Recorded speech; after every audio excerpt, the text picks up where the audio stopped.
Assalamualaikum warahmatullahi wabarakatuh. Bismillahirrahmanirrahim. Alhamdulillahi rabbil alamin. Wassalatu wassalamu ala sayyidina Muhammadin wa ala alihi wa sahbihi ajma'in. Amma ba'du, faqad qala al-imam al-muallif rahimahullahu ta'ala wa nafa'ana bihi wa bi barakati 'ulumihi wa ghafara lahu wa li masyayikhihi wa li masyayikhina amin. Fa hadhihi sittu sifatin. Betul ya? Dalam ini halaman berapa itu? 12. Fahadhihi sittu sifatin, maka adapun ini yang telah disebutkan, yaitu jumlahnya ada 6 sifat wajib Allah. Al-ula minha tusamma sifatan nafsiyatan. Adapun yang pertama dari 6, yaitu dinamakan dengan sifat nafsiyah. Wahiyal wujudu, yaitu sifat nafsiyah cuma satu, namanya sifat wujud. Wal khamsatul lati ba'daha yuqalu laha sifatun salbiyah. Adapun 5 sifat yang sesudah wujud dinamakan baginya sifat salbiyah. Wa yajibu lahu ta'ala aidan sab'u sifatin yuqalu laha sifatul ma'ani. Dan wajib bagi Allah Ta'ala pula 7 sifat yang dinamakan bagi 7 sifat ini dengan nama sifat ma'ani. Wahiyal qudratu, yaitu satu adalah qudrat. Wallahu a'lam bishawab. Segini kita bedah. Saudara-saudara sekalian yang mulia, syukur kepada Allah, malam hari ini kita akan mengkaji tentang pembagian sifat Allah yang kita bedah ini. Secara singkat, sifat wajib Allah itu dibagi 3 kategori namanya. Kalau panjangnya 4 kategori. Secara singkat 3 kategori sifat Allah itu. Yang pertama dalam terminologi tauhid namanya sifat nafsiyah namanya.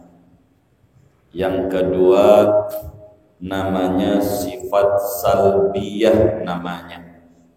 Yang ketiga namanya sifat ma'ani, singkatnya 3. Kalau dipanjangin 4. Yang keempat namanya sifat maknawiyah. Jumlah sifat nafsiyah 1. Jumlah sifat salbiyah 5. Jumlah sifat ma'ani 7. Kalau disingkat jadi 13. Jumlah sifat maknawiyah 7. Panjang jadi 20. Sifat wajib Allahnya begitu. Apa sifat nafsiyah itu, saudara? Sifat nafsiyah itu adalah setiap sifat yang menunjukkan pada dirinya zat Allah, tidak makna yang lebih atas zat.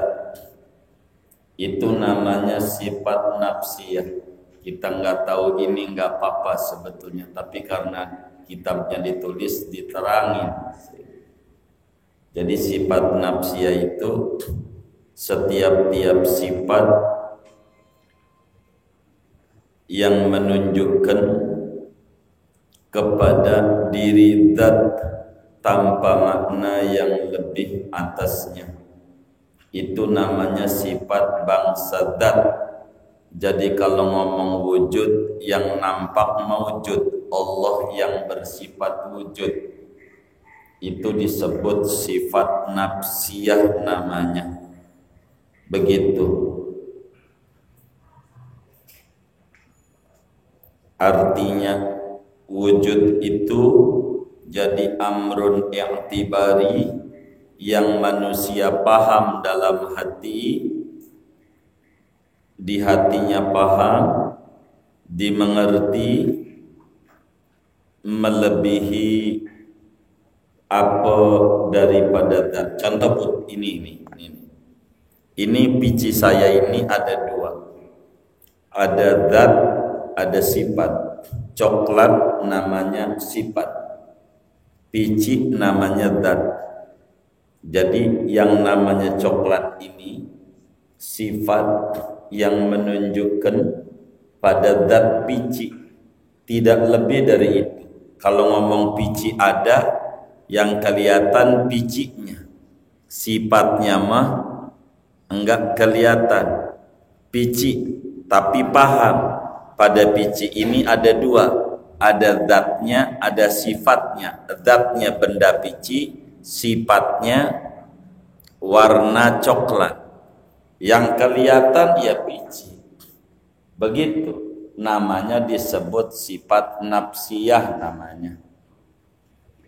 Yang kedua namanya sifat salbiyah. Apa itu sifat salbiyah? Sifat salbiyah itu adalah setiap-tiap sifat yang menunjukkan, menafikan perkara yang tidak layak pada zat Allah. Namanya disebut sifat salbiyah. Jadi sifat yang menolak perkara-perkara yang tidak layak pada Allah, itu namanya sifat salbiyah. Allah bertempat, Allah berbentuk, itu semuanya. Allah punya anak, punya orang tua, punya bini, itu udah ditolak dengan seluruh kajian-kajian sifat salbiyah. Jumlahnya 5, yaitu nomor 2 sampai nomor 6. Kidam, baqa, mukhalafatul hawadisi, qiyamuhu binafsihi, wahdaniyat. Ini 5 ini pokok-pokok daripada sifat salbiyah. Yang ketiga namanya sifat ma'ani, saudara. Sifat ma'ani itu kita menyebutnya sifat zat. Sifat ma'ani itu sifat zat. Begitu. Apa itu sifat ma'ani? Sifat ma'ani itu setiap-tiap sifat yang mawujud, yang ada, yang berdiri pada zat yang ada, yang menyebabkan adanya hukum bagi zat yang ada. Artinya kalau ngomong Allah kuasa, akan keluar keadaan Allah zat yang kuasa. Itu namanya disebut sifat ma'ani. Al-halul wajibatu lidzat madamatid dzat mu'allalatun bi'illatin, bahasa Arabnya. Kalaulah sifat ma'nawiyah adalah satu ungkapan tentang berdirinya sifat ma'ani pada zat Allah. Ini mah enggak tahu, enggak apa-apa. Ini saya tidak mau panjangin buat bapak dan ibu biar tidak terlalu mumet mikirin corona aja puyeng. Kita mau masuk saja pada sifat ma'ani nomor 1, yaitu kudrat. Artinya sifat nomor 7 kudrat. Kan yang udah 6 kita. Wujud udah belum? Udah, wujud sudah. Terus kidam sudah. Terus baqo sudah. Terus mukhalafatul hawadisi sudah. Terus qiyamuhu binafsihi sudah. Keenamnya wahdaniyat sudah. Nah, yang ketujuh namanya kudrat, saudara. Ini yang kita mau bedah biar cepat saja. Yakni begini. Wajib menurut akal Allah bersifat kudrat. Akal sehat tidak terima andai Tuhan tidak punya kudrat. Akal bilang yang namanya Tuhan sifatnya kudrat. Kudrat ini bahasa Arab. Bahasa ulu jaminya bisa. Bahasa ulu jaminya bisa. Bisa tuh mampu. Mampu.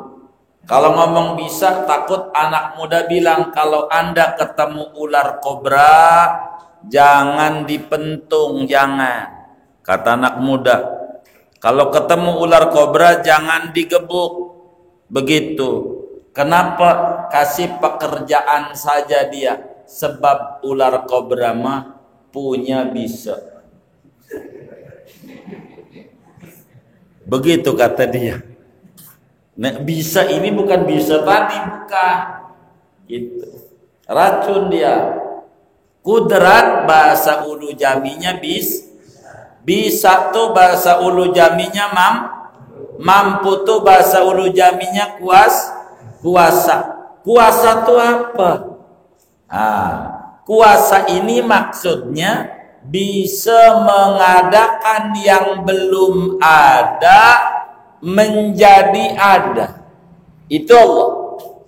Bisa ngadain yang belum ada menjadi ada. Kedua, bisa meniadakan yang ada menjadi tidak ada. Itu bahasa Arabnya kudrat. Biar gampang. Kalau kita nggak punya kuasa, siapa di antara kita yang bisa numbuhin gigi bagi bayi yang baru lahir? Bisa nggak? Tuh nggak bisa. Tuh namanya nggak punya kudrat. Nggak punya kudrat. Begitu. Jadi kudrat itu bisa ngadain yang belum ada menjadi ada. Kedua, bisa meniadakan yang ada menjadi tidak ada. Contoh pertama, bisa ngadain yang belum ada menjadi ada. Contohnya kita. Dulunya kita ini enggak ada. Sekarang ada. Tuh dari enggak ada menuju ada yang ngadain. Yang ngadain ini punya sifat kudrat. Bisa ngadain kita dari tidak ada menuju ada. Tuh Allah yang kayak begitu. Dua, bisa niadain yang ada menjadi tidak ada. Contohnya kakek buyut kita. Dulu kakek buyut kita ada nggak? Ada. Begitu. Sekarang enggak ada, udah pindah ke tanah kusir. Kalau masih ada, kita mau tinggal di mana? Kan rumah yang kita tempatin rumah warisan. Bener enggak? Iya. Tuh Allah tuh meniadakan kakek kita yang dulu ada, sekarang enggak ada. Yang membuat enggak ada kakek kita adalah Allah dengan sifat kudrat. bisa meniadakan yang ada menjadi tidak ada. Tuh begitu. Dulu kita lahir nggak ada gigi, saudara. Nih waktu lahirnya ada giginya enggak? Enggak ada. Karena Allah cakep, saudara. Lihat bayi yang nggak ada giginya, senyumnya manis enggak? Manis. Kenapa? Kalau udah perbuatan Allah enak, sudah enak. Lalu kemudian sekarang kita nggak ada giginya, gitu. Nggak boleh ngomong ompong, nggak boleh. Karena dalam kamus bahasa itu bahasa nggak bagus. Disebutnya metik. Apaan? Metik. Tanpa, oh iya.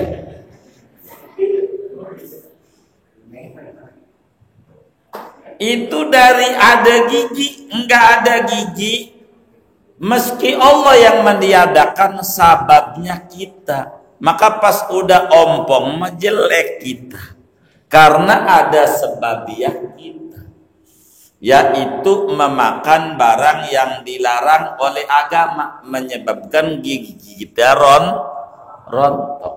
Ngomong yang enggak benar membuat gigi rontok. Begitu, saudara.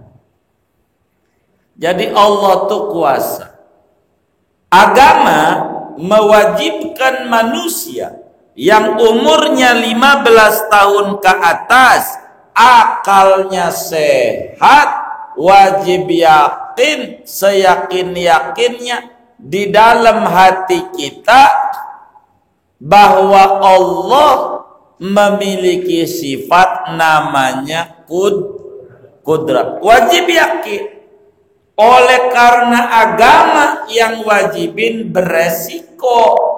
Kalau kita yakin, iman kita sah dan kelak dianugerahi surga. Kalau kita enggak yakin, iman kita enggak diterima. Kalau enggak yakin Allah bersifat kudrat, maka kita kudu yakin. Seyakin-yakinnya Allah bersifat kudrat, kuasa. Mana contohnya? Yang gampang, nyamuk. Nyamuk. Orang Ulu Jami saya mau tanya, tahu nyamuk enggak? Tahu nyamuk enggak? Tahu, baik, saya mau tes. Kakinya berapa? Tuh, ngaku tahu. Kan beda antara tahu dan enggak. Kakinya berapa?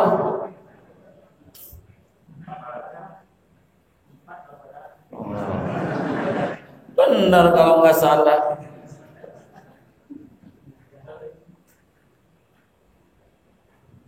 Ada kakinya enggak? Ada. Berapa? Kakinya 2, tangannya 2. Jadi berapa? Kakinya 2, tangannya 2. Jadi berapa? 4, 6. Iya, berarti nggak pernah periksa nyamuk nih. Cuman tahu nyamuk aja. Begitu doang. Kakinya berapa? 6. Tara habis ngaji cek. Gitu. Kakinya berapa? 6. Baik. Kakinya 6. Ada sayapnya enggak? Ada. Berapa? Pikirin dulu, jangan langsung jawab.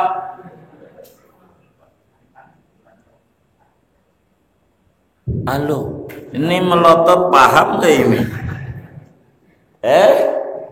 Berapa sayapnya? 4. Ada sayapnya 4. Ada matanya enggak? Ada. Berapa? 2. Baik. Ada matanya 2. Ada belalainya enggak? Ada. Atuh. Saya mau tanya, bolong enggak? Bolong enggak? Bolong. Gimana kecil begitu ngebolonginnya?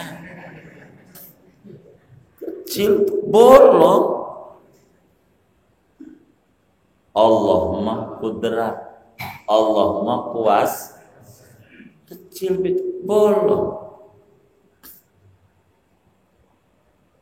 Bolong. Nyamuk. Ada jantungnya enggak? Nyamuk. Hah? Ada. Ucusnya? Bagaimana kecil begitu lengkap fiturnya? Naruh di mana? Tuh Allah mah hebat. Yang kayak begitu. Innallaha la yastahi.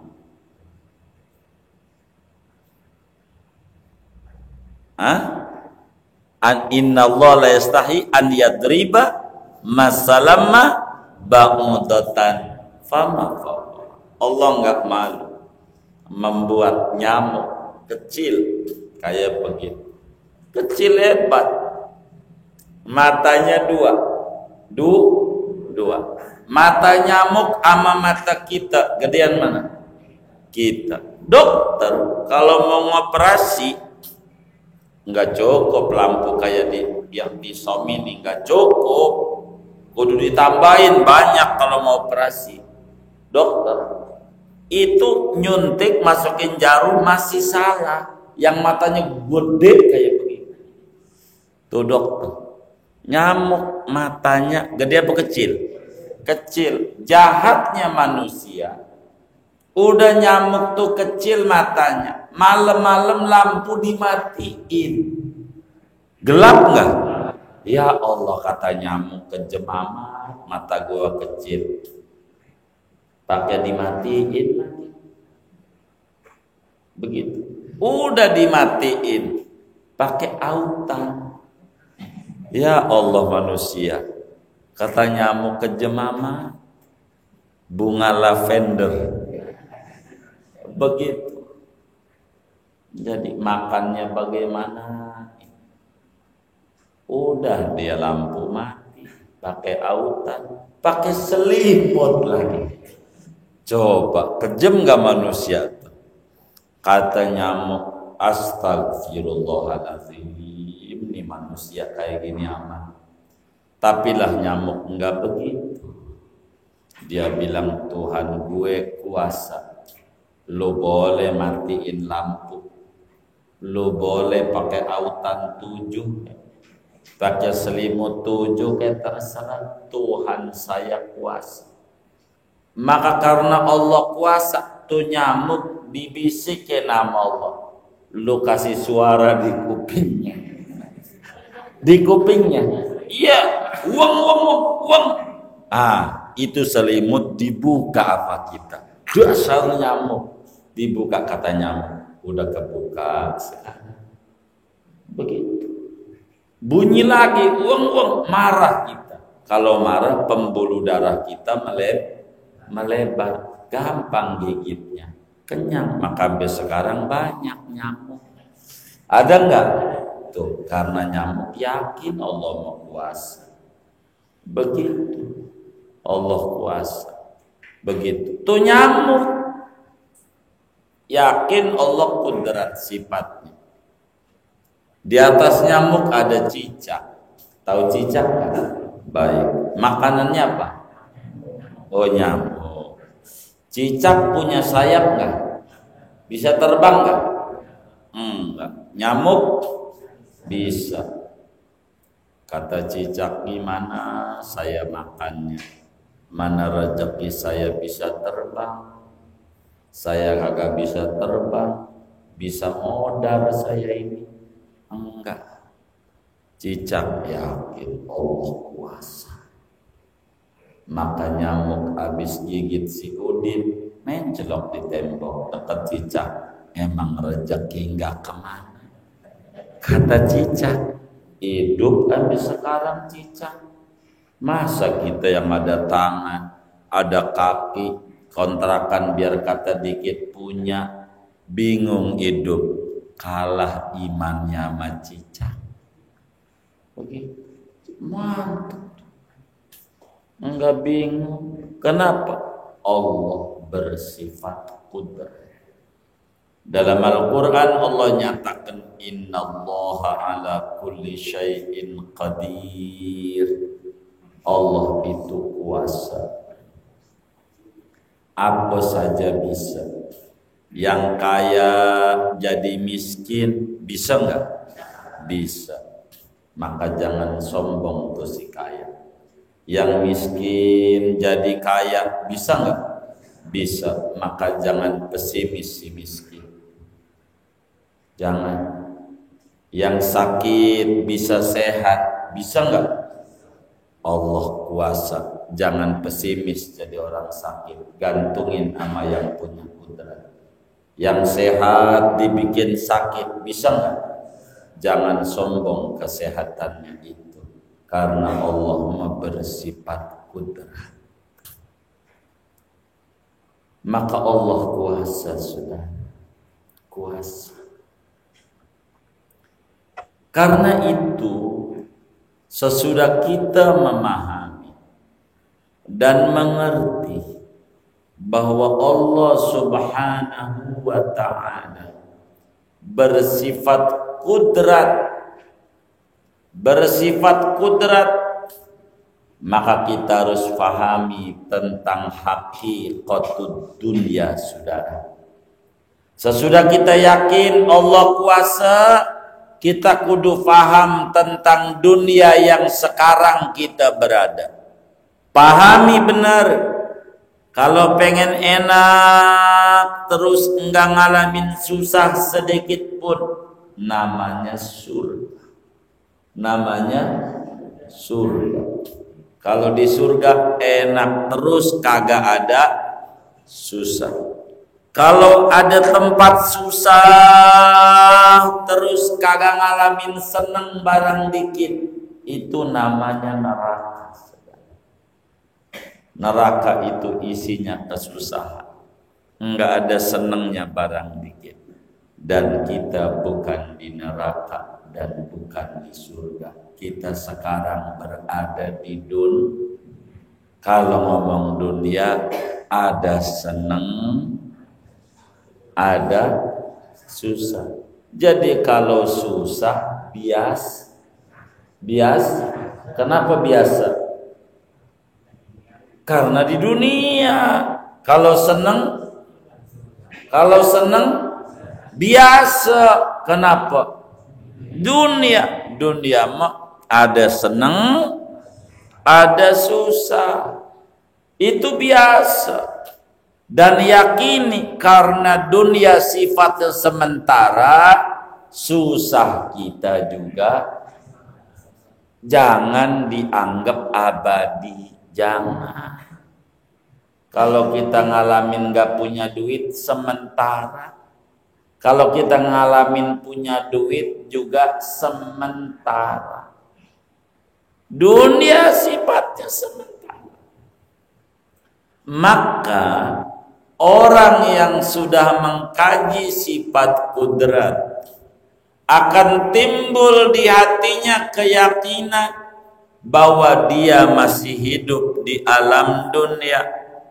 Yang namanya dunia, bisa saja kita mengalami kesulitan dalam hidup ini. Bisa saja.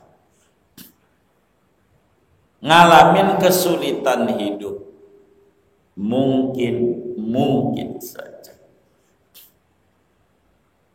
Rahasia sukses orang yang mengkaji sifat kudrat adalah tidak mau meratapi keadaan, akan tetapi memanfaatkan keadaan. Tidak mau mengeluh, sebab keluhan mungkin bisa sedikit melegakan perasaan, tapi tidak merubah keadaan. Jangan banyak mengeluh. Karena itu orang yang paham kudrat selama di dunia hidupnya memandang yang lebih bawah. tidak mau memandang yang lebih atas. Kalau kita hidup memandang yang lebih tinggi, maka kita akan muncul keluhan demi keluhan. Maka muncul dalam diri kita stres demi stres. Bingung jalanin hidup. Tuhan hadirkan kita di dunia bukan untuk sengsara, bukan. Innama aujadaka rabbuka liyus'idak. Tuhan adakan Anda dari tidak ada menuju Anda bukan untuk sengsara, tapi untuk Anda bahagia. Jangan Anda piara kesengsaraan di persepsi dan mindset kita bahwa kesengsaraan ini abadi, dan itu yang mengganggu kita dalam hidup. Orang yang banyak memandang ke atas, hidupnya banyak mengeluh. Akibatnya dia akan punya pikiran bahwa dirinya orang yang termiskin di dunia. Kayak mikir begitu. Ya Allah. Kagak harus memandang ke bawah. Orang yang yakin Tuhannya kuasa, maka hidup di dunia dia mesti bahagia. Fa kaifa akhaful faqra wa ana abdul ghani. Bagaimana mungkin saya takut susah, Tuhan saya kuasa dan kaya raya. Jangan takut hidup kita susah, jangan. Orang Tuhan kuasa. Jangan kita mau dipengaruhi oleh kekhawatiran yang berlebihan yang belum tentu kita ngalami. Lihat anak muda yang gak menikah. Orang kampung nyebut jomblo. Itu bahasa gak bagus. Udah dilarang oleh pusat bahasa. Kalimat jomblo gak boleh kita ngomong. Disuruhnya tuna asmara. Jangan dicatat. Apa? Ya Allah.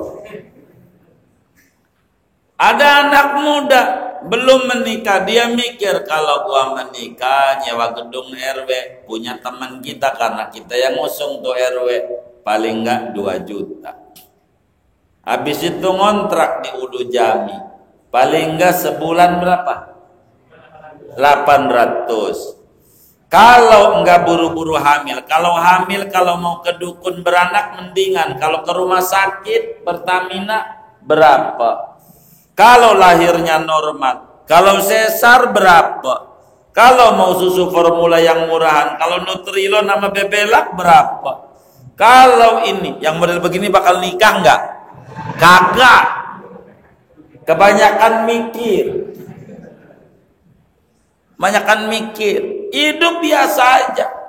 Lihat teman-teman kita yang ngadepin pensiun stres.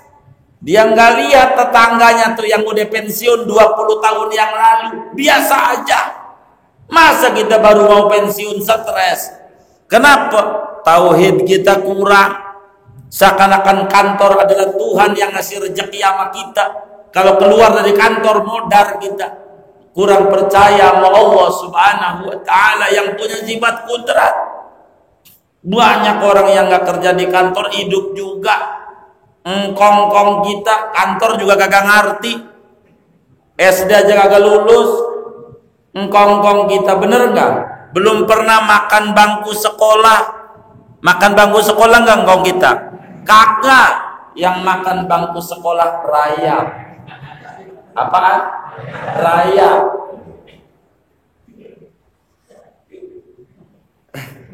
Kenapa? Iya, luar biasa. Iya.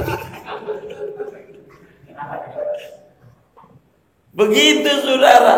Tapi engkong kita SD kagak lulus, boleh SMA, S1, S2, S3 kagak. Tapi bisa waktu mati ninggalin warisan sama kita. Banyak yang kita tempatin rumah kita, Kadang kontrakan tiap bulan kita ambilin. Dari mana? Tanah engkong kita. Udah mati, masih bisa ngasih makan sama kita cucunya. Kenapa? Dia yakin Allah bersifat kudrat. Masa kita bingung? Kurang mantap sama kudratnya Allah. Kurang mantap. Hidup kita. Jangan takut. Jangan takut. Bahwa kita ini punya Tuhan. Anta abdun walaka rabb. Engkau adalah hamba, kau punya Tuhan. Anta dhaif wa rabbukal qadir. Kau lemah, Tuhanmu mampu, punya sifat kudrat. Antal marzuq walakar raziq. Kau adalah hamba yang diberi rezeki, Tuhanmu memberi rezeki. Nyamuk dikasih makan sama Tuhan, cicak kasih makan. Bila Tuhan openin cicak yang kagak punya sayap, makanannya nyamuk yang punya sayap, masa Tuhan kagak bisa ngopenin kita, ngasih makan kita? Bila orang tua tidak melantarkan anaknya, masih ya Tuhan akan melantarkan kita hidup. Kalau muslim mau benar-benar mantap keyakinannya pada kudrat, nggak bakalan susah dalam menjalani hidup. Cuman karena banyak gaya, seperti dalam ilmu fisika, tekanan pada satu benda berbanding lurus pada gaya di benda itu.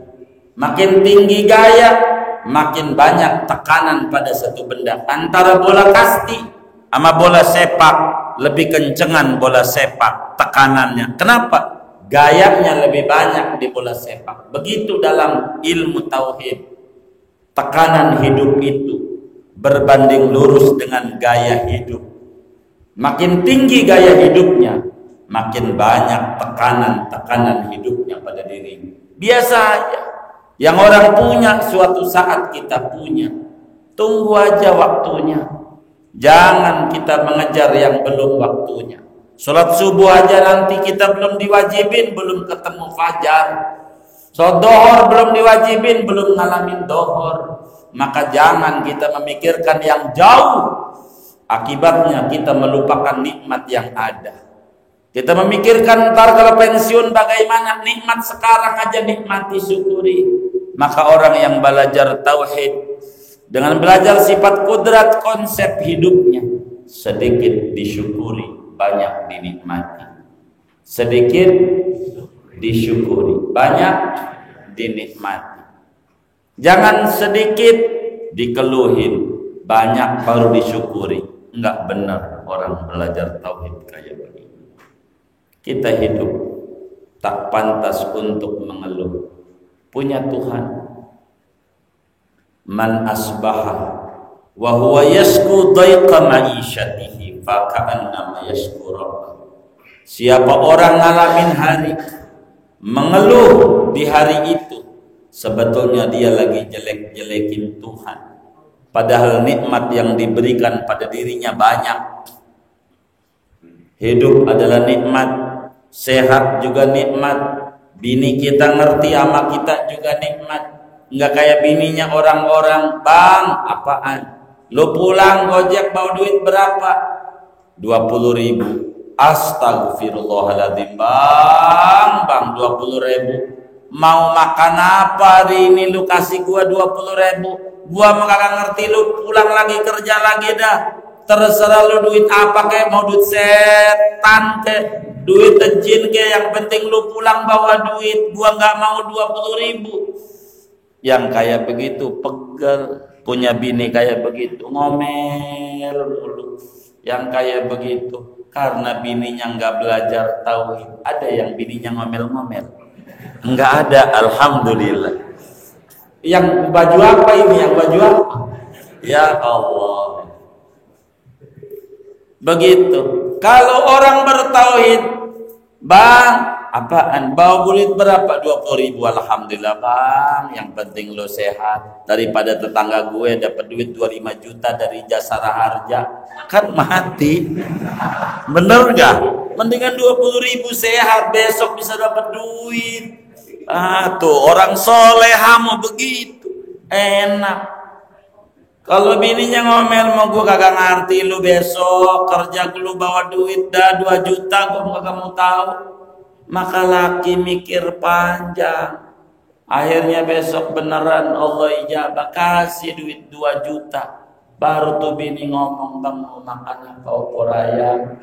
Lu mau mandi air hangat? Tuh 2 juta. Nawarin air hangat mandinya. Mau opor ayam? Dasi opor ayam di meja. Baru mikir, lu bang kok pulang jalan kaki? Motor lu mana? Gua jual. Motornya dijual. Kasih 2 juta. Aduh. Gara-gara ini enggak benar. Kudrat ini harus ditaruh di hati. Allah kuasa. Cukup. Kenapa ini? Ya Allah. Jangan takut. Jangan takut susah. Di dunia kita kudu ibadah. Kalau kita kaya, kita jangan sombong. Sebab Allah kudrat sifatnya. Banyak yang tadinya kaya tuan kontrakan sekarang kontrak tinggalnya. Gara-gara dia tidak paham kudrat. Tidak sedikit orang yang tadinya ngontrak berubah menjadi tuan kontrakan gara-gara dia paham sifat kudrat. Tenang hidup, jangan stres, jalanin hidup apa adanya, jangan dibikin bingung. Begitu. Kalau kita bingung, pegang ama yang punya sifat kudrat. Jangan takut. Waktu kita di rahim ibu kita, Allah mampu ngasih makan kita.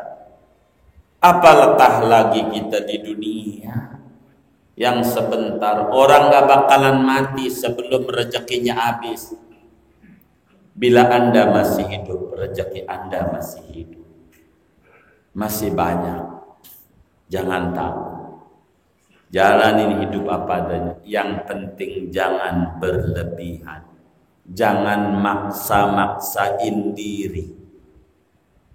Tidak sedikit ASN, pegawai negeri kata kita, orang PNS yang sekarang bahasa dong dirubah ASN, dia juga begitu. PNS udah jor-joran mentang-mentang duitnya banyak, ngambil sono ngambil sini, kena corona, TKD kagak turun, stres.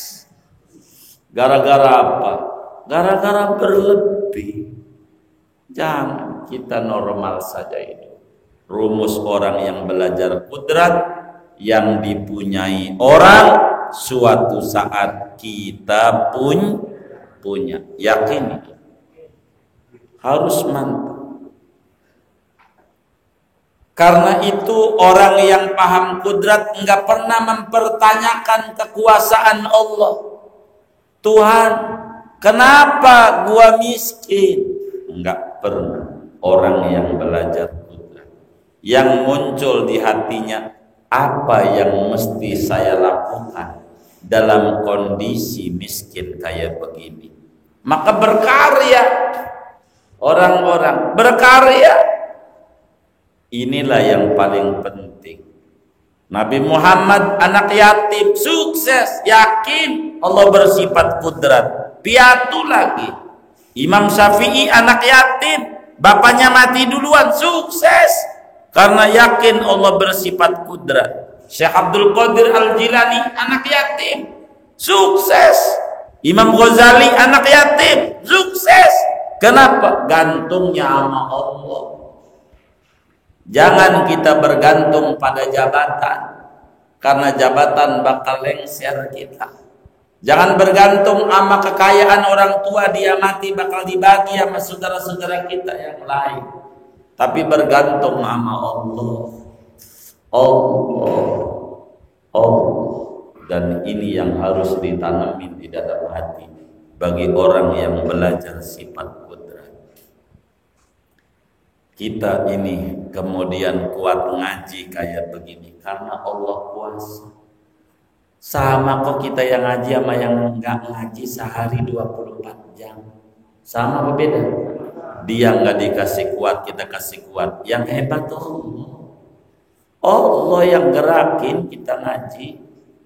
Bukan karena kita sehat, banyak yang lebih sehat dari kita. Bukan karena kita kuat, banyak yang lebih kuat dari kita. Tapi ini Allah kasih kita kemampuan. Taufik namanya. Taufik. Maka kita ngaji ini karena kita dapat taufik. Dapat taufik. Saya aja nih ngajar di Intisab gara-gara ada taufik. Enggak ada taufik, kagak ada yang nganterin saya. Enggak bisa nyopir mobil saya. Ada taufik namanya. Jadi orang yang percaya Allah bersifat kudrat, andai miskin dia tidak mengeluh, bersifat qanaah, merasa cukup, merasa banyak pemberian Tuhan meski sedikit. Itulah orang yang belajar kudrat, punya pikiran betapa banyak pemberian Allah meski sedikit, dan merasa sedikit dari apa yang dia berikan kepada Allah meskipun banyak. Yang dia sedekahkan meski banyak buat bantu maulid masih dikit, karena perhatian Allah amat sangat luar biasa. Anjing aja ngerti terima kasih, timbang dikasih makan pagi siang malam 3 bulan. Anjing kasih makan pagi siang malam 3 bulan doang, nurut ama yang ngasih makan, ngerti terima kasih. Masa kita yang belajar kudrat, Allah kasih makan kita bukan 3 bulan, tapi berbulan-bulan, bertahun-tahun, lalu kita nggak nurut sama Allah. Emang kemampuan kita? Dikubur nanti ada malaikat namanya Mungkar Nakir, yang kalau ngegebuk orang yang maksiat hancur segede belang-belang, digebuk. Badan kayak kita kecil begini, mau ngapa kalau kita nggak mau ibadah? Untuk apa kita hidup? Kalau timbang untuk makan, tidur, main, sapi juga begitu, pagi juga kerja, siang makan, malam tidur. Kalau kita timbang begitu doang perputaran hidupnya, di mana kelebihan akal yang Tuhan berikan kepada kita, saudara? Orang yang belajar tauhid kudu mantap keimanan pada kudrat, hidup tidak pernah pesimis. Dalam rumus orang belajar tauhid, di dunia ini tidak ada yang tidak mungkin, semuanya mungkin. Biar kata saya miskin, suatu saat Allah kasih kaya. Begitulah orang belajar tauhid. Biar kata sekarang saya menganggur, suatu saat saya bekerja. Biar kata saya belum mampu haji, bisa Allah mau mempergikan haji saya. Bisa dapat anaknya, cucunya, temannya, terserah Allah. Bergantungnya sama yang punya kudrat. Itulah orang yang belajar tauhid. Oleh karena itu, saudara, imani sifat kudrat, tanamin dalam hati, realisasikan dalam kehidupan kita, supaya kita hidup penuh senang, penuh bahagia. Bahagia di dunia dan bahagia di akhirat. Amin ya rabbal alamin. Alhamdulillahi lil 'abidil ghururi wal farti fil umuri wa hama